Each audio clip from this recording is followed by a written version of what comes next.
Hello students, today we will start a new chapter. This chapter is named as Thermodynamics. This lecture is presented by me, Pranit Ghatak, your chemistry teacher. As you see from the heading itself, this will be the lecture number 1 of Thermodynamics. So, let's begin. As the name suggests, thermodynamics, as you know that thermo means heat. Thermo means heat and dynamics mean flow. Okay, so the thermodynamics means flow of heat. Okay, so thermodynamic means flow of heat.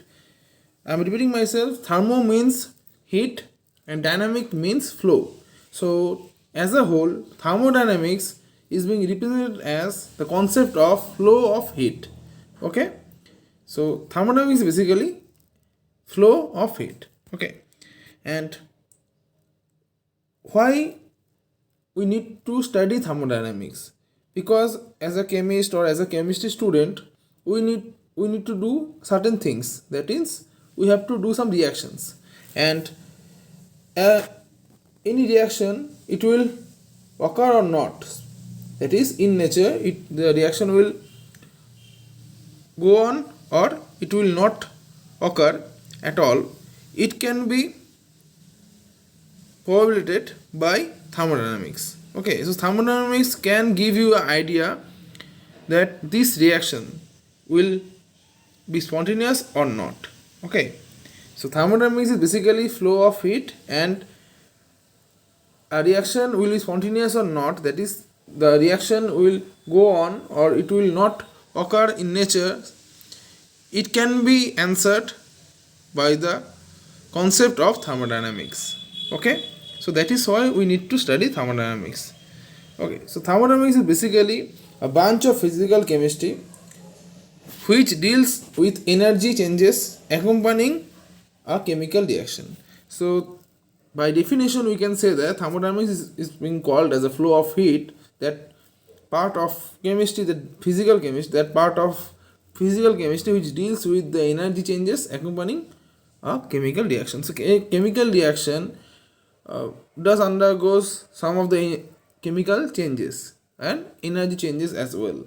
So these energy and chemical changes can be related to each other, and this is very much studied by the thermodynamics. Okay, so this is a special branch of physical chemistry, okay, which deals with that as well. So terms used in the chemical thermodynamics. So in the case of thermodynamics, the two terms is very much important. That is, one is system and other is surrounding. So system is basically the entire area in which we are making a reaction, we are doing a reaction. So in the case of suppose we are taking a beaker, and in that beaker we have poured some water and we have mixed some part of NaCl to it as well. So there will be a reaction, that is a solubility reaction, that is when the water is being dissolving the NaCl part. Okay, or how we can say, suppose we are taking a beaker in which we have taken some NaOH, and then we have to add part by part HCl. Okay, that is ml by ml or drop by drop HCl. Okay, so what happened? There will be a reaction, there will be a neutralization reaction. So what happened? NaOH from the beaker will, when it is being added with the HCl, it will do a precipitation, or it will do mainly a neutralization reaction. Okay, so when it do a neutralization reaction, it will give NaCl, okay, and water. So NaCl will be precipitated. Okay, so this is the reaction, but this reaction is going on in that beaker. So that beaker is the system. So in that system, in that beaker, the reaction is going on. So our focus should be in that beaker. So what is going on in that beaker? Okay, so we should, as a chemist or as a scientist or as a science student, we should focus on the main thing, on the part, on the system that where the reaction is going on. Okay, so in that beaker the reaction is being going on, so the beaker is being called as the system. So in a scientific term, where the reaction or any scientific changes is being going on, that is being called as system, and outer of that anything will be called as surrounding. So let's take the beaker, and here there is NaOH, and we have added some HCl to it. Okay, so in that beaker, in this position, in this, only in this beaker the reaction is being going on. Apart from the other, is if this is a chemistry lab, and only we have to consider only this much. Okay, because in this beaker the reaction is going on, not in the total chemistry lab. Okay, so chemistry lab becomes the surrounding, because the reaction is not, it is not going on the total surrounding, on the total chemistry lab. So chemistry lab is called as the surrounding, and the reaction where it is going on is being called the system. So apart from the system, all the things are surrounding. Okay, so there will be other beakers, there will be other pipettes, burettes, all of the things, all of the chemistry lab. Okay, even you and me, whoever are doing these kind of reactions, so all of them are being called as surrounding. Other than the beaker, other than the reaction being taken place in that part, other than that all of the things are surrounding. Okay, and the system and surrounding, they are being apart by a boundary. Okay, so this is being called a boundary, by that, by which portion, by that part, or by which portion the system is being detached from the surrounding is being called as boundary. Here in the case of a beaker where the NaCl and NaOH and HCl being reacting all together, and they will forming NaCl and water, so here the beaker, the outer surface of the beaker is being called the boundary. Okay, so where the reaction is being going on is being called a system. So apart from the system, all the things are being called as surroundings, and the portion that can apart, that can detach the system and surrounding is being called as boundary. Okay, and here in the case of system, we should consider the system, we should focus on the system, we cannot focus on the surrounding generally. Okay, so we generally do not focus on the surrounding, we generally focus on the system, because in the system the reaction is going on. Okay, and system is of mainly three types, that is open system, closed system, and isolated system. If we say, if we take a hot coffee in an open cup, then it is being, here from this hot coffee the energy, that is heat and water vapor, both of them can go out. Okay, water vapor means if we lose some water vapor, that means we have to lose some mass as well. Okay, so if the heat, the energy and mass, both of them can interchange, both of them can go from the surrounding, and then it is being called as the open system. Okay, so whenever there is interconversion or the release of heat, energy and mass from a system, then it is being called as open system. So if heat and mass, both of them is being released or is being exchanged from a system, then is being called as open system. If in this way, where this cup is not open, there is a thing that can make a boundary from the system and the surrounding. Okay, so where the cup is not being open fully, then what happened, the water vapor cannot from here, as it is not open, so water vapor cannot pass on, or water vapor cannot go away from the system itself. So what happened, mass is not being released, but energy, as that is here from the system itself, the energy, that is heat, can go away, because that is why it is being cooled down. Okay, so that is why as the energy is being transferred from system to surrounding, so it is being called as closed system. Closed system means where the system is being closed, so that the mass of the reactants or mass of the substance that still becomes same, but the energy is not that same. Energy will lose as the energy is being exchanged, so it is being called as closed system. So in the system, mass is being still intact, but the energy will not be same. Energy will be lost or added. In that kind of system is being called as closed system, where the heat and mass both are being exchanged or both are being released, is being called as open system, where only energy is being released is being called as closed system. And in the thermal flux, what happens, neither the mass nor the energy, that is not the heat, is being released or exchanged to from the system to surrounding. It is being called as isolated system. Okay, so what happens in the case of open system, mass and heat both get exchanged from system to surrounding.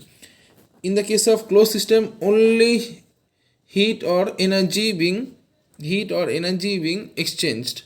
Okay, in the case of isolated, nothing is being exchanged.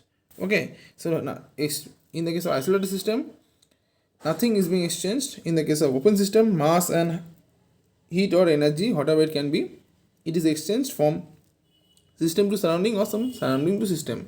And in the case of closed system, only heat or energy is being transferred. Okay, so this is up to the system and surrounding part. And the second thing is physical properties of a system. Physical properties of a system means there is mainly the in a case of system has two type of property, that is intensive property and extensive property. Okay, so in the case of intensive property, this intensive and extensive property are mainly dependence on the mass. Okay, if the property is mass dependent, then it is being called as extensive property, and if the property is mass independent, then it is being called as intensive property. Okay, so what happened in the case of intensive property, it is not proportional to mass.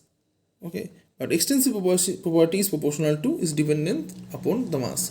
So that is why intensive properties are temperature, pressure, viscosity, surface tension, and remember density. The density is also an intensive property. That means it doesn't depend on the mass. But extensive property, that is mass, volume, energy, heat capacity, entropy, gives free energy, all of them are mainly extensive property. The extensive property depends upon the mass, but intensive property, it doesn't depend upon the mass. Intensive means it starts with I. Intensive means mainly independent of mass. Independent of mass. Okay, so please remember by this.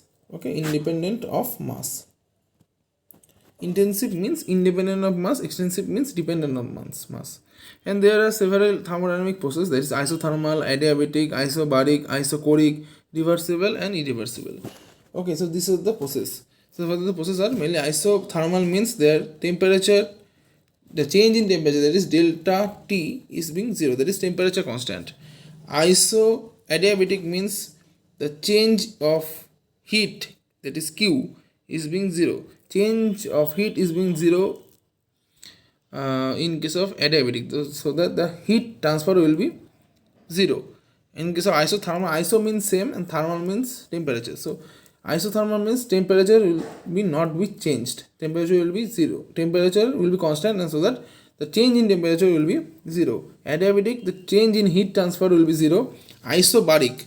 Iso means, as we know, same, and baric means bar have been come from the term bar. Bar is the unit of pressure. So isobaric means delta P is 0, that is pressure constant. Isochoric means that is PTV, pressure we have done pressure, we have temperature. So isochoric means delta V, that is volume constant, so change in volume will be 0. Reversible means we know when the reaction can go from forward and backward in both the sides, that is called reversible. If the reaction goes in one direction, then this will be called as irreversible. So isothermal means temperature change is 0, temperature will be constant. Isobaric means pressure will be constant. Isochoric means volume will be constant, and in the case of adiabatic, the heat transfer will be 0. Okay, so please make a note on that, because this is not in the slide as well. So please write down these points as well.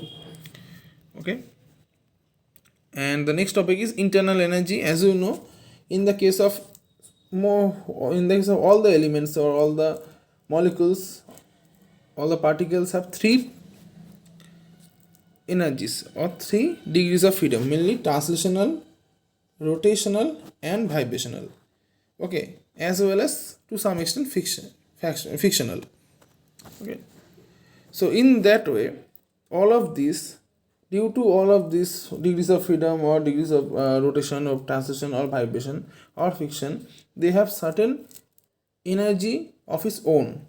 Okay, it can be transferred to kinetic or the potential energy later, but due to this transitional, rotational, vibrational, and fictional, all the elements or all the molecules have certain energy of its own. This energy is being called as internal energy. So every substance possesses a definite amount of energy which depends on the chemical nature, temperature, pressure, and volume. This is being called as internal energy. Internal energy, it is being expressed with E, or it can also be expressed with U as well. So internal energy is basically the internalized energy of that particle. Okay, it has come from the transitional, rotational, vibrational, or somewhat fictional degrees of freedom. Okay, or fictional motion. Okay. So, and the last topic of the day is first law of thermodynamics. There are mainly four law of thermodynamics. That is zeroth law, first law, second law, and third law. Okay, so there are mainly these four laws are there in the case of thermodynamics. Zeroth law has been stated that if a cold body gets hotter, that means the cold body will get heat from a hot body itself, and both of the bodies, the cold body and hot body, will be attached physically.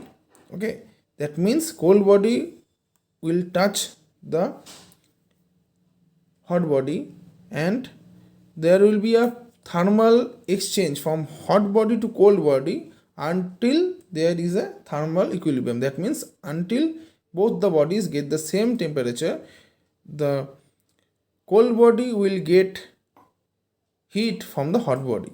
Okay, and hot body will lose its heat and cold body will increase its heat. Okay, so that is being called as the zeroth law.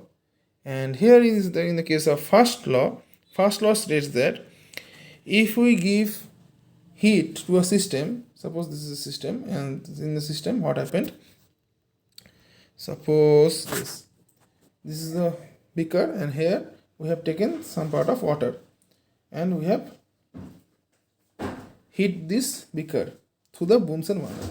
Okay, so what happened, we are giving a heat amount of Q. Okay, so if we give heat or if we give any kind of energy to a system, that system will do two kind of work. That is, this system will at first increase its internal energy, that is E, and then it will do the work. Okay, so this kind of occurrence will be shown by a system when we heat or give an energy to a system.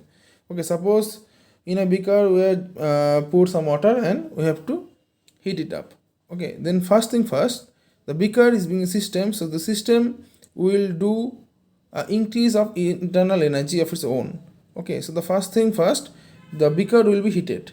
After the beaker will be heated, then it will do the work, then the water will boil up. Okay, so without being heated, the beaker cannot increase the temperature of the water. Okay, so that means without doing the internal energy increase, without increasing the internal energy, the system cannot do the work. Okay, so that is being called as the first law of thermodynamics. That means if we give some external energy to a system, this external energy, the system then this external energy will do two kind of things. That is, it will increase the internal energy of the system, then number two, it will do the work. Okay, so this is being called as the first law of. Okay, here this is the mathematical expression of that as well. E2 minus E1 is equal to Q plus W. So E2 minus E1 is being basically called as delta E, that is the change in internal energy, is equal to Q plus W, that is heat or energy that is being given to it, to the system, plus work. Okay, if the, remember one thing, there is one catch on that, there is a difference between the physics and chemistry. Okay, if heat is being absorbed by the system, if heat is absorbed by the system, that is be Q will be positive. Okay, and if heat is being liberated or heat is being released by the system, if heat goes down from the system, heat goes by the system, then what happens, the Q will be negative. If heat is being absorbed by the system, then the heat will be positive. So when it is gain in the heat, gaining heat means positive, losing heat means negative. Similarly, in the case of work, what happened, if system does the work, that is negative. If work is done on the system, then it will be positive. So if system gains something, if this system, if it gains heat or work, okay, if it gain heat or work, it will be positive. But if system release heat or system does the work, then it will be negative. Okay, so please remember this thing, there will be difference in this concept in the case of physics and chemistry. Okay, so in the case of physics it will be totally different. Okay, so in the case of chemistry, what happens, if system gains something, gains heat or work is done on the system, then it will be positive, both of them. Okay, but in the case of if system releases heat or system loses heat or system does the work, then it will be negative. Okay, so in this class I have discussed almost the half of this chapter. I will need almost 1 or 2 days. By this week this chapter will be finished. Okay, so I hope you have understood this part very well. If you get any doubt, please ask me in the comment section below. So thank you very much. Bye.